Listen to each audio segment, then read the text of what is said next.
Hello. হ্যাঁ, বলছি আপনি তো শেখান, তাই না?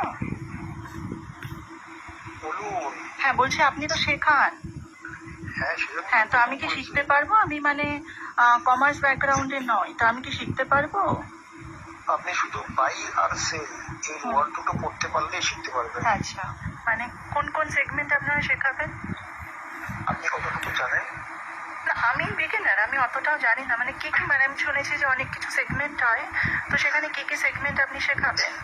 দেখুন, জেনারেলি ট্রেডিংটা একটা বিশাল বড় জগৎ। আচ্ছা সেখান থেকে ইনকাম করার জন্য যতটুকু দরকার ততটুকু শিখে আচ্ছা, বেসিক থেকে শুরু করে অপশন অব্দি আপনার ফান্ডামেন্টালও কি শেখাবেন সেখানে? হ্যাঁ, বেসিক থেকে শুরু করে অপশন, যেহেতু আমি একদম বিগিনার্স থেকে শেখাই। আচ্ছা আচ্ছা, বলছি এবিটা আর নেট প্রফিটের মধ্যে পার্থক্যটা একটু বলবেন কি?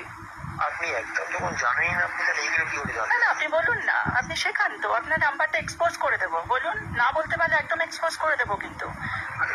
বলুন, এবিটা এবিটা কি বলুন, আপনি জানেন তো, একদম সেবি কমপ্লেন করবো। এবিটা বলুন, আপনি আমার প্রোফাইলে আপনার নাম্বারটা পোস্ট করেছেন। এবিটা কি বলুন, এবিটা নেট প্রফিটের পার্থক্য বলুন। আপনি তো দেখছি ঝগড়া করেন। এবিটা নেট প্রফিটের পার্থক্য বলুন।